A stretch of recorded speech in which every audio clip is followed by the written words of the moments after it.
আমরা মনে করি ঔষধ মানুষের জীবন বাঁচায়, অর্থাৎ যখন জ্বর হয় তখন ধরে নেই প্যারাসিটামল আমাদেরকে সুস্থ করে।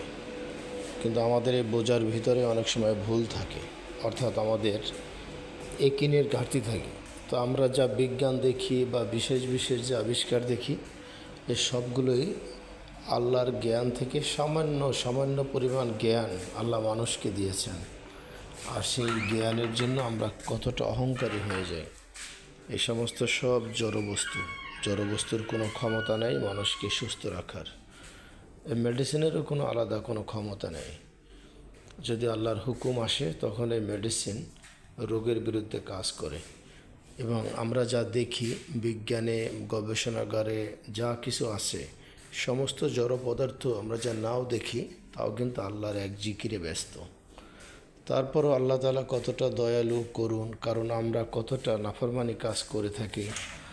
তার দয়ার আনুগত্যের বাহিরে আমরা আমাদের মতো চলতে থাকি, কিন্তু আল্লাহ তার রহিম রহমানের নামের উসিলায় আমাদেরকে সুস্থ রাখেন, আমাদেরকে হায়াত বৃদ্ধি করেন। এবং কিছু কিছু দুর্ঘটনা হয়, এগুলো আমাদের হাতের কামাই।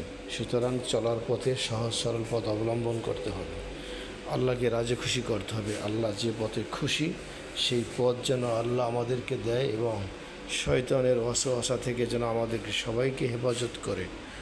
তখন আমরা আমাদের মমিনত্ব লাভ করব। আর মানুষ যখন মমিন হবে তখন সেই না দেখা আল্লাহকে সে না দেখি ভয় করবে, এবং তখন তার হৃদয়ে নরম হবে। যে যত মমিন তার হৃদয় তত নরম, তত স্থিতিশীল। সুতরাং আল্লাহর কাছে সাহায্য চাইতে হবে। সাহায্য দেওয়ার মালিক একমাত্র আল্লাহ।